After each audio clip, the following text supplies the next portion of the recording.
పాకిస్తాన్లో ఇన్సర్జెన్సీ వల్ల ఇస్లామాబాద్కి చేరింది. 31 మంది చనిపోయారని చెప్పి రకరకాల న్యూస్ అవుట్లెట్స్లో మనం చదువుతున్నాం. మనం 31 మంది జరిగింది ఒక దాడి. More than 165 people injured.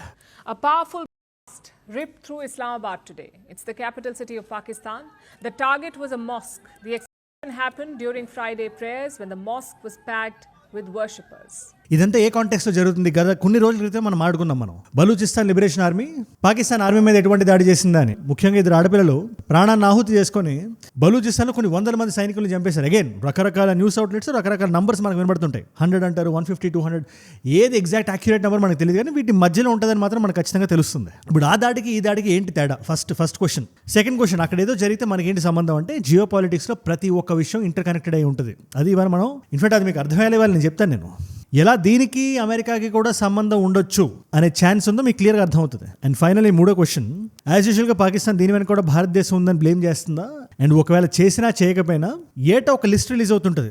పలానా నంబర్ ఆఫ్ సివిలియన్స్ చనిపోయారు, లేదా పలానా నంబర్ ఆఫ్ సెక్యూరిటీ పర్సనల్ చనిపోయారని చెప్పి. ఆ నంబర్స్ ఒకసారి మీరు చూస్తే గత 5-7 సంవత్సరాలుగా మీరు చూస్తే కూడా పాకిస్తాన్ బాల్కనైజ్ అవ్వడానికి ఎంత దగ్గరలో ఉందో మీకు అర్థమవుతుంది. బాల్కనైజ్ అంటే ఏదైతే యుగోస్లేవియాకి జరిగిందో బాల్కన్ రీజియన్లో కల్చరల్ డిఫరెన్సెస్ వచ్చేసి ఎవరికి వాళ్ళు ఐడెంటిటీ కోసం కొట్టుకొని ముక్కలు దేశాల కింద ఎట్లా అయిపోయాయని, ఈ సర్బియా కానీ, క్రొయేషియా కానీ, స్లోవేనియా కానీ ఇలాంటి దేశాల కింద ఎలా అయ్యాయో పాకిస్తాన్ కూడా బలూచిస్తాన్ అని, ఖైబర్ పఖ్తూన్ఖ్వా అని, పంజాబ్ అని ఇద్దరు ఎక్కడికక్కడ ఒక ఇన్సర్జెన్సీ వచ్చి విడిపోతుంది. It's a matter of time. Our first question అడగనేది ఎవరు చేశారు, దానికి దీనికి ఏంటి సంబంధం అంటే, ఏదైతే బలూచిస్తాన్లో జరిగిందో it is by Balochistan liberation army. ఇది వాళ్ళే క్లెయిమ్ చేశారు, మేమే చేసామని చెప్పి. అండ్ ఆల్సో ఈ ఏరియాకి వచ్చేటప్పుడు కొంచెం ఒళ్ళు దగ్గర పెట్టుకుని రండి అని చెప్పి పాకిస్తాన్ ఆర్మీ కూడా వాళ్ళు చెప్పారు.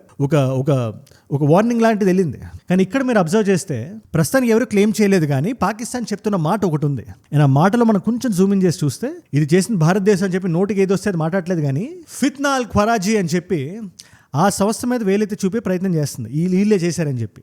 ఇది పాకిస్తాన్లో ఈ పేరు పెట్టి పిలుచుకుంటారేమో, కానీ టీటీపీ గ్రూప్ అని చెప్పి తెహ్రీక్ తాలిబాన్ పాకిస్తాన్ అని, ఏదైతే తాలిబాన్ గవర్నమెంట్ సెటప్ ఇప్పుడు ఆఫ్ఘనిస్తాన్లో ఉందో దాని సబ్ డివిజన్ లాంటిది ఒకటి బార్డర్ దగ్గర. అండ్ పాకిస్తాన్లోకి రావడానికి, పాకిస్తాన్లో ఏదైతే తాలిబాన్ గవర్నమెంట్ ఆఫ్ఘనిస్తాన్లో పెట్టారో అలాంటి గవర్నమెంట్ ఒకటి ఇక్కడ పెట్టడానికి ఒక ప్రయత్నం బలంగా జరుగుతుంది. తాలిబాన్ సైడ్ అది చేస్తున్నారు. ఇన్ఫాక్ట్ అలా ఒకవేళ జరిగితే ఇవాళ పాకిస్తాన్ సంగతి మనం మర్చిపోండి. ఆల్రెడీ అది రాక్ బాటంలో ఉంది. రాక్ బాటం కన్నా కింద ఏదైనా ఉంటే ఆడపిల్లలకి రైట్స్ లేకపోవడం, 4 సంవత్సరాల తర్వాత పలానా పని చేయకూడదు, ఇది చేయకూడదు అని చెప్పడం, ఇలాంటివన్నీ స్టార్ట్ అవుతాయి పాకిస్తాన్లో కూడా. వాళ్ళకి తాలిబాన్ గవర్నమెంట్, టీటీపీ గవర్నమెంట్ పాకిస్తాన్లో సెటప్ చేయాలని ఉంది, కానీ వీళ్ళకి దాడికి ఏమైనా సంబంధం ఉందా? డైరెక్ట్ లింక్ ఏదైతే ఉందో అది నిజంగా జరిగిందా లేదా మనకు సమయం సమాధానం చెప్తుంది. పాకిస్తాన్ ఏదైతే అఫీషియల్గా బయటపడుతుందో నేను నమ్మడానికి సిద్ధంగా లేను. But everybody is very clear about it. ఇవాళ తాలిబాన్ స్పోక్స్ పర్సన్ ఒకటే మాట చెప్తున్నాడు. ఆయన పాకిస్తాన్ ఏం చేసినా మీరు దాన్ని ఐసోలేషన్లో చూడొద్దు, జియో పొలిటికల్గా చూడండి, అమెరికా హస్తం దీంట్లో ఉంది, America is making Pakistan do this. మమ్మల్ని బ్లేమ్ చేసేలాగా అమెరికా చేస్తుంది. మీరు కొన్ని రోజులు వెనక్కి వెళ్ళి, కొన్ని నెలలు వెనక్కి వెళ్ళి ట్రంప్ గారు వేసిన ట్వీట్ మీరు చూస్తే, ఆ ట్రూత్ సోషల్ పోస్ట్ ఆయన ఏమంటారు, ఆయన బగ్రామ్ ఎయిర్ బేస్ కానీ మీరు మాకు ఇవ్వకపోతే తస్మాత్ జాగ్రత్త, days are going to be very bad, DJT అని రాశారు కదా. అది ఒకప్పుడు అమెరికన్ ఎయిర్ బేస్. వాళ్ళని తరిమి కొట్టిన తర్వాత మనం పైనుంచి మనం జూమ్ ఇన్ చేసి ఆ లొకేషన్ని మనం చూసినా కూడా మీరు నమ్మరు, అది ఆల్మోస్ట్ ఒక వరల్డ్ సృష్టిస్తారు కదా. అలాగా ఆఫ్ఘనిస్తాన్లో ఆల్మోస్ట్ మొత్తం ఒక సిటీని సృష్టించింది లోపల. అంత మ్యాగ్నిఫిషెంట్గా కనబడుతుంటుంది ఈ బగ్రామ్ ఎయిర్ బేస్. సో దాని మీద అమెరికా కన్నుంది, మమ్మల్ని మేము అక్కడ తెచ్చి పెట్టుకుంటాం అని చెప్పి వాళ్ళు చాలా బలంగా బిలీవ్ చేస్తున్నారు. కాబట్టి అది వాళ్ళు తెచ్చుకోవాలంటే ఏం చేయాలి? పాకిస్తాన్ ఆఫ్ఘనిస్తాన్ మీద యుద్ధం చేయాలి. ఉత్తినే యుద్ధం చేస్తే ఇంటర్నేషనల్ కమ్యూనిటీ ఊరుకుంటుందా? లాగి పెట్టి డిప్ప మీద ఖచ్చితంగా పడుతుంది, పాకిస్తాన్కి ముట్టికాయలు పడతాయి. సో ఇప్పుడు పాకిస్తాన్ ఏం చేయాలి? Again this is Talibans theory. ఏ దాడి జరిగినా తాలిబాన్ పైన వేలైతే చూపించేసి వీళ్ళు చేశారని చెప్పి, వీళ్ళు ఇలా చేస్తున్నారు కాబట్టి పాకిస్తాన్ తాలిబాన్ కన్నా కొంచెం స్ట్రాంగ్ కాబట్టి in terms of their army capabilities, వాళ్ళ మీదకి దాడికి వెళ్ళి గ్రౌండ్ ఆపరేషన్ ఒకటి చేసి ఆ గవర్నమెంట్ని పడగొట్టేసి, లేదా అట్లీస్ట్ ఆ ఎయిర్ బేస్ని లాగేసుకుని, ఎందుకంటే ఎయిర్ బేస్ పాకిస్తాన్ బార్డర్ చాలా దగ్గరలో ఉంటుంది, అది తీసుకెళ్లి DJT గారి చేతుల్లో పెడతారు. ఇన్ఫాక్ట్ దీనికోసం ఇది జరుగుతుందని చెప్పి టాక్ నడుస్తుంది. ఇది ఎంతవరకు నిజమో మనం చూడాలి. అది కానీ ఒకవేళ జరిగితే మన ఈ జియో పొలిటికల్ బ్లాక్ ఏదైతే ఉందో ఈ రీజియన్లో చాలా అతిపెద్ద సమస్య అవుతుంది. అది ఇమాజిన్, మన దగ్గరలో ఉండే 2 దేశాలు కొట్టుకుంటుంటే దాని పర్యవసానాలు, దాని ట్రెమర్స్ మన మీద పడవా? ఆఫ్ఘనిస్తాన్ ఖచ్చితంగా భారతదేశం సపోర్ట్ అడుగుతుంది. సో అందుకే చెప్తున్నా, పాకిస్తాన్లో ఒక దాడి ఏదో జరిగింది, దానికి మనకి సంబంధం లేదని కూడా కాదు. అది ఖచ్చితంగా జియో పొలిటికల్గా ఇలాంటి విషయాలు ఏమైనా జరిగినప్పుడు, పాకిస్తాన్ అలాంటి బ్లేమ్ గేమ్ ఆడుతున్నప్పుడు భారతదేశాన్ని దృష్టిలో పెట్టుకునే ఉంటుంది. ఇందుకు ప్రశాంతంగా వీళ్ళు ఉండనిద్దాం అనే ఒక ఆలోచన ఖచ్చితంగా ఉంటుంది. దాన్ని మనం డీకోడ్ చేయాలి. అండ్ ఇలాంటి వీడియోస్ ఏవైతే ఉన్నాయో, గ్లోబల్ జియో పొలిటికల్ కాంప్లెక్స్ ఈవెంట్స్ని కూడా మనందరం మాడే వాడుకో భాషలో సింప్లిఫై చేసి మీ అందరికీ అర్థమైనా చెప్పేస్తాను. 10-15 నిమిషాలు వీడియో వచ్చేస్తుంది. నేను కంటిన్యూ చేసే ముందు, అసలు రీజన్స్ మాట్లాడే ముందు ఒకటే మాట, కొత్త వాళ్ళు ఎవరైనా చూస్తుంటే, కొత్త వాళ్ళు మాత్రం కింద కనబడే సబ్స్క్రైబ్ బటన్ నొక్కడం మర్చిపోకండి. మీరు ఈ నాలెడ్జ్ ఫిల్ ఏదైతే ఉందో నా డైలీ వీడియోస్ నేను పెట్టగానే మీ దాకా మీ ఫోన్లోకి వచ్చేస్తాయి. సబ్స్క్రైబ్ చేశారుగా, డన్ డన్. ఇవాళ తాలిబాన్ స్పీకర్ ఏదైతే చెప్పాడో, తాలిబాన్ స్పోక్స్ పర్సన్, ఆయన చెప్పిన దాంట్లో నిజాన్ని అబద్ధాన్ని మనం పక్కన పెడితే కొన్ని రియల్ లైఫ్లో జరిగిన మనం ఆడుకుంది. ఎందుకంటే గో బై ఎనీబడీస్ యాక్షన్స్ అంటారు కదా, నాట్ బై హిస్ వర్డ్స్. అలాగే అమెరికా ఏం చెప్తున్నా, పాకిస్తాన్తో మాకు సంబంధం లేదని, లేదా పలానా మేము జస్ట్ ఫోకస్ అయింది ఆ రేర్ ఎర్త్ మినరల్స్ మీదేనని, రికోటిక్ మీద మేము ఏదైతే ఇన్వెస్ట్ చేస్తున్నామో అది కేవలం అమెరికన్ ప్రోగ్రెస్ కోసమేనని, లేదా IMFతో లోన్ ఇప్పించామో పాకిస్తాన్ బాగు కోసం అని, ఉగ్రవాదాన్ని అరికట్టడానికి కానీ, ఇలా ఎన్ని సోది కబుర్లు చెప్పినా కూడా మీరు ఒక విషయాన్ని గమనించండి, అమెరికా నుంచి పాకిస్తాన్కి డబ్బులు వెళ్తున్నాయి, పెద్ద మొత్తంలో ముడుతున్నాయి. అండ్ అమెరికాలో there is nothing called free lunch. $1 వెళ్ళిందంటే దానికి $10 వెనక్కి ఎలా తెచ్చుకోవాలి, ఏ పని వీళ్ళతో చేయించాలని చెప్తారు. ఇది నేను చెప్తున్న మాట కదా, పాకిస్తాన్ సెల్ఫ్ గోల్ ఖ్వాజా ఉన్నాడు కదా, ఖ్వాజా ఆసిఫ్, ఆ వ్యక్తి చెప్పాడు. Well, we have been doing this dirty work for United States for about 3 decades, and West. We have been doing America's dirty work since last 30 years అని. మరి ఆయన అంత ఓపెన్గా చెప్పిన తర్వాత మనం ఏం చెప్తాను చెప్పండి? ఇట్స్ క్లియర్, ఖచ్చితంగా పాకిస్తాన్ ఇలాంటి విషయాలు ఖచ్చితంగా వాడుకుంటాయి. రేపు పొద్దున్న ఇరాన్ మీద దాడి చేయాలన్నా కూడా పాకిస్తాన్ సైనికుల్ని వాడమంటాయి. మీ సైనికులను ఆహుతి చేయమని అడుగుతాయి, లేదా గాజాలో కూర్చోబెడుతుంది. వాళ్ళకి ఇష్టం లేదు, వాళ్ళ సైడ్ కొంచెం ప్యాలెస్టైన్ సైడ్ ఉంటారు, వాళ్ళు గాజా ప్రజల సైడ్ ఉంటారు, వాళ్ళు కొంచెం హమాస్ని సింపథైజ్ చేస్తారు పాకిస్తానీ సోల్జర్స్ లేదా ప్రజలైనా. వాళ్ళని తీసుకెళ్ళి అక్కడ ఉండమంటే వాళ్ళు ఎందుకు వింటారు వాళ్ళు? సో బ్రెయిన్ వాష్ చేయాలి. మనం ఆఫ్ఘనిస్తాన్ ఎగ్జాంపులే తీసుకుందాం. ఆఫ్ఘనిస్తాన్ మన దేశానికి వచ్చి మన జనాల ప్రాణాలు తీసేస్తున్నారు కదా. అది కూడా మీరు సరిగ్గా అబ్జర్వ్ చేస్తే ఈ జరిగింది ఒక రిలీజియస్ సెంటర్లో, ఇస్లామాబాద్లో. అది కూడా షియా ముస్లిం సెక్ట్లో. మీరు పాకిస్తాన్ మొత్తాన్ని అబ్జర్వ్ చేస్తే సున్నీ ముస్లిమ్స్ 80% ఉంటారు, 80-85%. Minority Shia Muslims. అండ్ ఎవరైతే పాకిస్తాన్లో కొంతమంది ఎక్స్ట్రీమిస్టులు ఉంటారో వాళ్ళ ఖురాన్ నుంచి కొంచెం 1% టిల్ట్ అయినా కూడా, అది కాదని చెప్పి వేరే సెగ్మెంట్ ఏదైనా నమ్మినా కూడా వాళ్ళు చాలా ఒక రకమైన గ్రడ్జ్ పెంచుకుంటారు వాళ్ళ మీద. So you never know what exactly happened there. ఎవరు చేశారు, ఎందుకు చేశారు, ఎలా చేశారని. ఎందుకంటే దాడి జరిగింది ఒక పర్టికులర్ మైనారిటీ మీద కదా అక్కడ. అండ్ నేను విషయం రిపీటెడ్గా చెప్తుంటా, బాల్కనైజ్ అవుతుంది పాకిస్తాన్. అది నెక్స్ట్ డెకేడ్ అవుతుందా, ఇంకొన్ని ఇయర్స్ పడుతుందా నాకు తెలియదు, కానీ ఖచ్చితంగా అది ఎందుకు అవుతుందంటే, మీరు ఒక్కసారి లోపల జరుగుతున్న సిచ్యువేషన్ మీరు చూడండి. అమెరికా కాపాడినంత వరకు వెంటిలేటర్ మీద ఉంటుంది. ఆ వెంటిలేటర్ ప్లగ్ పీకేసినా, ఆ స్విచ్ ఆఫ్ చేసినా, మేము ఇంకా డబ్బులు ఇవ్వమని చెప్పినా కూడా ఖచ్చితంగా విడిపోవడానికి చాలా సిద్ధంగా నికాసైన ఉండే దేశం అది ఒకటే. అది మీరు నంబర్స్ డేటా పాయింట్స్ చూడండి ఎప్పుడైనా. మాటలకైనా data points are very important. Civilian deaths ఎన్ని జరిగినాయి 2019 నుంచి మనం ఒకసారి మన డేటా బయటకి కూపీలు అవుదాం. మనం 100, 150 ఈ లిస్ట్ మీరు చూడండి. 100, 150, 180 నుంచి స్టార్ట్ అయ్యి అది 200, 300, 600, 700 కూడా చేరింది ఒక సంవత్సరం. ఇది ఈ ఇయర్ ఎగ్జాంపుల్ తీసుకోండి.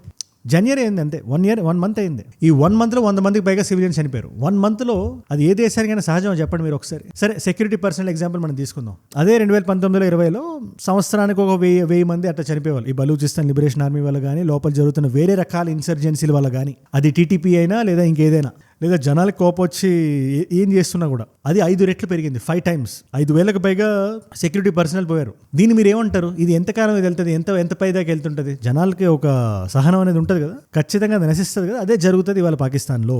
అండ్ ఎప్పటి నుంచి నేను మాట అంటున్నా, పాకిస్తాన్ అనేది ప్రపంచానికి ఆఫర్ చేయడానికి ఏదీ లేదు. బంగ్లాదేశ్ అయినా ఒక టెక్స్టైల్ ఆఫర్ చేస్తుంది, $60 బిలియన్ ఎక్స్పోర్ట్ కొడుతుంటుంది బంగ్లాదేశ్. దాని గురించి వస్తాను నేను.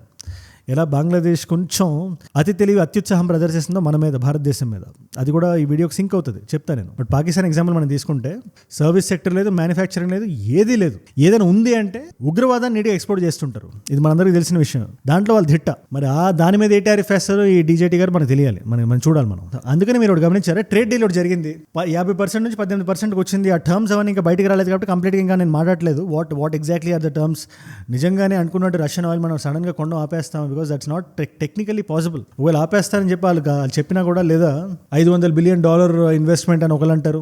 Modi committed to $500 billion of investments into the United States, including for transportation. లేదా మేడ్ ఇన్ అమెరికా ప్రొడక్ట్స్ కొంటారని ఇంకోటి అంటారు, లేదా ఇది అది అంటున్నారు కదా. అది ఇంకా క్లారిటీ లేదు. కానీ పాకిస్తాన్ నుంచి అంత ప్రొటెస్ట్ రావట్లా. ఓకే, వాళ్ళు బాధపడుతున్నారు, భయపడుతున్నారు, ఎక్స్పోర్టర్స్ ఎవరైతే ఉన్నారో గవర్నమెంట్ అడుగుతున్నారు. కానీ పాకిస్తాన్ కూడా తెలిసిన విషయం ఏంటంటే భారతదేశంతో కంపీట్ చేయలేదు, కానీ బంగ్లాదేశ్ చేయగలుగుతుంది, ఎస్పెషల్లీ ఇన్ టెక్స్టైల్స్. ఓవరాల్గా మన ఫారిన్ పాలసీ మనం చూసుకున్నా, ఎంతవరకు సరుకులు మనం ఎక్స్పోర్ట్ చేస్తామో చూసుకున్నా అది $1 ట్రిలియన్ వెళ్ళే ఆస్కారం ఉంది 2027 అని చెప్పి రిపోర్ట్స్ మనకు చెప్తున్నాయి. $975 బిలియన్ ఎక్స్పోర్ట్కి రీచ్ అవుతుంది భారతదేశం అని చెప్పి. ఇట్స్ ఎ గ్రేట్ నంబర్, కానీ దానికి మనం కష్టపడాలి. ఇంకా అక్కడ దాకా వెళ్ళలేదు కాబట్టి మనం we can't pat ourselves in the back. But still వేరే విషయాల్లో, మ్యానుఫ్యాక్చరింగ్లో కానీ, IT సెక్టర్లో కానీ మనం వీఆర్ ఎక్స్ట్రాడినరీ. సర్వీస్ సెక్టర్లో కానీ we are doing great job. But ఇక్కడ ఇష్యూ ఎక్కడ వచ్చిందంటే టెక్స్టైల్స్కి సంబంధించి మన దగ్గర పవర్ ఉన్నా, మన దగ్గర కేపబిలిటీస్ ఉన్నా, రా మెటీరియల్ ఉన్నా, మేకింగ్ అవి ఫ్యాక్టరీస్ అవి ఉన్నా కూడా మనం బంగ్లాదేశ్ కన్నా నంబర్స్ విషయంలో మనం చూస్తే వెనకబడి ఉన్నాం. మనం వరల్డ్లో మనం లిస్ట్ వేసుకుంటే ఫస్ట్ చైనా వస్తుంది ఆబ్వియస్లీ. ఇది నో బ్రెయినర్. ఇది ప్రపంచం మొత్తానికి ఎంతవరకు బట్టలు, ఓన్లీ బట్టలనే మనం తీసుకుందాం.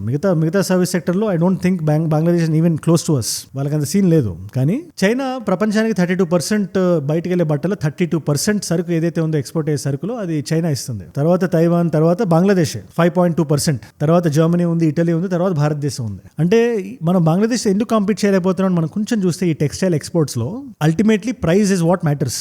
చాలా వరకు దేశాలు బంగ్లాదేశ్ పూర్ ఎకనామిక్ స్టేటస్ ఉండే కంట్రీ లాగో లేదా రిజర్వేషన్ ఉండే కంట్రీ లాగో ట్రీట్ చేసి వాళ్ళకి టారిఫ్ లేకపోవడం వల్ల మనకన్నా ఎక్స్ట్రా, ఫర్ ఎగ్జాంపుల్ మన మీద 12% టారిఫ్ ఉంటుంది మన టెక్స్టైల్స్ ఇవ్వాల్సి వస్తే, వాళ్ళ దగ్గర 0%. అమెరికా ఎగ్జాంపుల్ మనం తీసుకుంటే ఏముంది 12% ఎక్స్ట్రా కట్టి ఎందుకు భారతదేశం తీసుకోరంటే ఇంటర్నేషనల్ మార్కెట్లో కాంపిటేటివ్ మార్కెట్ అది. 100 రూపాయల సరుకుని ఎవరైనా 100 రూపాయలు కొందాం అనుకుంటారు కానీ 112 రూపాయలకి ఎందుకు కొందాం అనుకుంటారు? కాకపోతే ఇప్పుడు ఏమైంది కొత్తగా, మొన్నటి వరకు బంగ్లాదేశ్ మీద 20% టారిఫ్ ఉండేది, మన మీద 50% టారిఫ్ ఉండేది. ఓన్లీ టెక్స్టైల్స్ గురించి మళ్ళీ మనం ఆడదాం. ఒక టీ షర్ట్ ఉందనుకోండి, made in Bangladesh T shirt ఒకటి ఉంది, made in India T shirt ఒకటి ఉంది. మీరు అమెరికాలో ఉన్నా లేదా వేరే దేశాల్లో ఉన్నా కూడా మీరు బయటకు వెళ్తే మేడ్ ఇన్ బంగ్లాదేశ్ అనే లైన్ మీరు చాలా దగ్గర చూసుంటారు, ముఖ్యంగా బట్టల మీద. అది మంచి బ్రాండెడ్ కంపెనీస్తో కూడా అట్లా రాసి ఉంటుంది, ఎందుకంటే వాళ్ళు దాన్ని మాస్టర్ చేశారు. అక్కడ దాని మీద మోస్ట్లీ వాళ్ళ దేశం డిపెండ్ అవుతుంది ఆ టెక్స్టైల్ ఎక్స్పోర్ట్ మీదే. సో ఎనీవేస్, ఇది వరకు 100 రూపాయల ఎగ్జాంపుల్, సింపుల్ అందరికీ అర్థమైన ఈజీ ఎగ్జాంపుల్ తీసుకొని చెప్తున్నా. వేరే ఫ్యాక్టర్స్ కూడా ఉంటాయి, బట్ దాన్ని పక్కన పెట్టి మనం ఆడుకుందాం. 100 రూపాయల టీ షర్ట్ 50% టారిఫ్ భారతదేశం మీద అంటే 150కి అమ్మాలి, బంగ్లాదేశ్ 120కి అమ్మాలి. సో ఆబ్వియస్లీ బంగ్లాదేశ్ సరుకు ఇంకా ఈజీ కాబట్టి దాన్ని ఎక్కువ ఇంపోర్ట్ చేసుకుంటుంది అమెరికా. ఓన్లీ అమెరికాని ఎగ్జాంపుల్గా నేను తీసుకుంటున్నాను. ఇప్పుడు ఏమైంది, వాళ్ళకి 20% మనకి 18% ఉంది కాబట్టి వాళ్ళది 120 ఉంటే మనది 118 ఉంటుంది. ఈ 2 రూపాయల్లో ఏం తేడా పెద్దగా డిఫరెన్స్ ఉండదంటే మీరు క్వాంటిటీ, నెట్ క్వాంటిటీ మీరు చూస్తే అది రూపాయల బదులు డాలర్లు అనుకుంటే జస్ట్ ఇమాజిన్ ఎన్ని millions of dollars worth of difference ఉంటుందో. అది చాలా బంగ్లాదేశ్ని వైప్అవుట్ చేసేయడానికి. అందుకే ఇవాళ ఏం చేస్తుంది బంగ్లాదేశ్, సడన్గా అమెరికాకి వెళ్ళి ఒక సీక్రెట్ డీల్ సైన్ చేయడానికి ప్రయత్నిస్తుంది. మీరు రకరకాల ఆర్టికల్స్ చూడండి, న్యూస్ ఆర్టికల్స్, నేను జస్ట్ హెడ్లైన్స్ చదువుతాను. నేను secret deal between Bangladesh and America అని, Mohammed Yunus to have a phone call with Trump అని, ఇలా రకరకాల ఆర్టికల్స్ వస్తున్నాయి. And also This is Mohammed Yunus we are talking about. He is not sailing into the sunset. He is busy signing a trade deal with the United States. And that too, a deal shrouded in secrecy. ఇందాకే మనం మాట్లాడుకున్న Pakistan situation దగ్గర explain చేస్తూ కూడా అమెరికాలో there is nothing called free lunch. ఇవాళ Bangladesh segue ఇవ్వచ్చు, లేదు ఆన్ పేపర్ ఇది 20% పెడదాం మనం, ఎందుకంటే సీక్రెట్ డీల్ అంటే అదే కదా, బయటికి చెప్పరు అది ఏంటి ఆ టారిఫ్, ఎంత డిస్కౌంట్ ఇస్తున్నారు, ముఖ్యంగా టెక్స్టైల్స్ మీద. వీళ్ళు వెళ్ళినా కూడా మాకు అందరి మీద 20% పెట్టండి మీరు, ఎందుకంటే వాళ్ళు పంపారు కదా, వేరే మ్యానుఫ్యాక్చరింగ్ గుడ్స్ పెద్ద ఉండవు బట్టల మీద కాబట్టి ఓన్లీ బట్టల మీద మాకు ఎగ్జామ్షన్ ఇవ్వండి, మాకు ఒక 0% టారిఫ్ ఇవ్వండి, బదులుగా మీరు మా దేశాన్ని వాడేసుకోండి అని వాళ్ళు చెప్తారు. క్లియర్గా చెప్తున్నా, వాళ్ళు అడిగే చాలా పుష్కలంగా ఉంది. మీరు చూస్తుంటారు చిటగాంగ్లో army, US army air base, వాళ్ళకి అక్కడ ఏం పని, మయన్మార్ బార్డర్ దగ్గర లేదా సిలిగురి కారిడార్ దగ్గర లేదా బంగ్లాదేశ్లో రకరకాల మెయిన్ ల్యాండ్ ఏరియాస్లో అమెరికా వచ్చి ట్రూప్స్ ని దింపుతుంటే ఏంటి దాని అర్థం? బంగ్లాదేశ్ ఎందుకు ఇస్తుందంటే దానికి సమాధానం ఏం చెప్తారు? ఆల్రెడీ బంగ్లాదేశ్ చైనాకి చాలా క్లోజ్ ఉంది. అలాంటప్పుడు చైనాతో ఉండే రిలేషన్ ని కూడా రప్చర్ చేసుకుని అమెరికాకి డిస్కౌంట్ ఇస్తుందంటే ఏంటి కారణం? అంటే ఇదే, వాళ్ళు ఒక 100 రూపాయలు వాళ్ళ చేతిలో పెట్టి 1000 రూపాయలకు కావాల్సిన జియో పొలిటికల్ లివరేజ్ ఏదైతే ఉందో వాళ్ళు తీసుకుంటారు. భారతదేశం చుట్టూ it's not just for Bharat, మీరు మయన్మార్ చూసుకున్నా లేదా ఎనీ అదర్ నేబరింగ్ స్టేట్స్కి చూసుకున్నా అమెరికా అక్కడ ఉండడం వాళ్ళకి మంచిది కాదు అది. ఎందుకంటే America always thinks about it self. మన దేశం ముందు ఉండాలని కూడా కరెక్ట్, వేరే దేశాన్ని చెడగొట్టేసి మన దేశం ముందు ఉండాలని కూడా అంత, దట్ ఇస్ అమెరికా. చూడాలి మరి సీక్రెట్ డీల్ అవుతుందో, దానివల్ల భారతదేశానికి టెక్స్టైల్స్ రూపంలో వచ్చే నష్టం. ఎందుకంటే మనకి రీసెంట్గా జరిగిన డీల్ ఏదైతే ఉందో దాంట్లో టెక్స్టైల్స్ డెఫినెట్లీ బెనిఫిట్ అవుతారు. గ్లోబల్ కాంపిటేటివ్ మార్కెట్ మనం చూసుకుంటే ఇలాంటి టైంలో బంగ్లాదేశ్కి ఒక సీక్రెట్ డీల్ అమెరికా ఇస్తుంది లేదో మనం చూడాలి. దీని మీద మీరే ఉంటారు నాకు కింద కామెంట్స్లో ఖచ్చితంగా రాయండి. ఇవాళ మల్టిపుల్ చాయిస్ క్వశ్చన్ మీకు అందరికీ కొంచెం గ్లోబల్ క్వశ్చన్ అడుగుతున్నా. 1993లో పీస్ఫుల్గా స్ప్లిట్ అయిన దేశం పేరేంటి? ఒక క్లూ, దీన్ని వెల్వెట్ డివోర్స్ అని కూడా అంటారు. Option A Yugoslavia, option B Sudan, option C Czechoslovakia, option D Korea. మీకు సమాధానం తెలిస్తే కింద రాయండి. తెలుసుకుందాం అనుకుంటే ఇన్స్టాగ్రామ్కి వచ్చేసాయండి, అక్కడ అజయ్ ఫ్రమ్ మేజూడ్ అని ఉంటుంది, అజయ్ ఫ్రమ్ అని రాయండి. It's verified profile, tick mark ఉంటుంది, 1+ మిలియన్ ఫాలోవర్స్ ఉంటారు. మీరు టక్ అని వచ్చేసి అక్కడ ఇలాంటి వీడియోస్ని రీల్స్లో చూడొచ్చు. నా లైఫ్లో నా చుట్టూ ఏమైనా జరుగుతున్నా, నాకేదైనా వీడియో ఐడియా టాపిక్ మీరు ఇద్దాం అనుకున్నా కూడా ఇట్స్ అ గ్రేట్ ప్లేస్, డెఫినెట్గా రండి. అండ్ ఆల్సో ఒక మాట, మీరు ఏవైతే వీడియోస్ అక్కడ నాకు ఇస్తున్నారో టాపిక్స్, ఆ టాపిక్స్ ఇక్కడ వీడియోస్ రూపంలో వస్తాయి. ఆ టైట్ నెట్ కమ్యూనిటీలో మీరు భాగం అవుదాం అనుకున్నా కూడా అక్కడ ఫాలో కొట్టేయండి. ఏజూడ్ గ్లోబల్ అన్ఫిల్టర్డ్ అని we have 2 other channels. Me non Telugu ఫ్రెండ్స్కి నా కైండ్ ఆఫ్ వీడియోస్ మీరు షేర్ చేద్దాం అనుకున్నా, లేదా మన fitness, fashion, grooming, life style kind of content మీరు చూద్దాం అనుకున్నా కూడా ఈ రెండింటిని కూడా సబ్స్క్రైబ్ చేసి పెట్టేసుకోండి. అండ్ ఆల్సో ఇక్కడ దాకా మీరు ఈ వీడియోలో వచ్చారంటే ఈ వీడియోస్ మిమ్మల్ని ఆకట్టుకుంటున్నాయి, ఒక వాల్యూ పొందుతున్నారు. Thank you so much for that. మీరు ఇస్తున్న వాచ్ టైం, రిటెన్షన్ ఉంది కదా, ప్రాణం పెట్టి నన్ను పనిచేయడానికి, రోజు నిర్భయంగా నిర్మోహమాటంగా మాట్లాడడానికి నన్ను ప్రేరేపిస్తుంది, ప్రోత్సహిస్తుంది. దానికి మీరే నా ప్రేరణ, యో మై ఇన్స్పిరేషన్. ఇన్ఫాక్ట్ మీరు ఇలా డైలీ చూడడం వల్ల ఎంతమంది కొత్త వాళ్ళకి రీచ్ అవుతున్నాయి తెలిసే వీడియోస్. అలాంటి కొత్త వాళ్ళు కనుక మీరు ఉంటే మీరు చేయాల్సింది ఒకటే విషయం, కింద కనబడే సబ్స్క్రైబ్ బటన్ నొక్కి పెట్టేసుకోండి. ఈ నాలెడ్జ్ ఫీల్ డైలీ మీ దాకా వచ్చేస్తుంది. సబ్స్క్రైబ్ చేశారుగా, డన్. మీకోసం నేను కాంప్లిమెంటరీ వీడియోస్ పెడతాను. ఈ వీడియో పుతిన్ గారు, ఇంకా గట్టిగా చెప్పాలంటే రష్యా హ్యాస్ గివెన్ లైక్, లేదు ఇండియా మా భారతదేశం మా దగ్గర ఆయిల్ కొనడం ఆపట్టలేదని చెప్పి దాన్ని నిక్కచ్చిగా బల్లగుద్ది మరి చెప్తుంది. ఏంటి ఆ వీడియో అంటే క్రిస్టల్ క్లియర్ క్లారిటీ ఆ వీడియో ఇక్కడ ఉంది. లేదు కొంచెం డీజేటీ గారు వెనక మనం చూద్దాం ఆయన ఏంటి, what is it talking about, ముఖ్యంగా భారతదేశానికి సంబంధించి ఏంటి ఆ ట్రేడ్ డీల్ అంటే ఆ వీడియో ఇక్కడ ఉంది. మీకు ఏ వీడియో ఇంట్రెస్ట్ ఉంటే ఆ వీడియో చూడండి. నేను మళ్ళీ మిమ్మల్ని రేపు కలుస్తా. మనందరం కలిసి పెరగాలి, కలిసి ఎదగాలి. Let us all grow together. Let us all rise together. Rise above ignorance. Rise above arrogance. Rise above hate. Jude ante manam. Jai Hind. Jai Bharat. Jai Anjaneya. Om Namah Shivaya.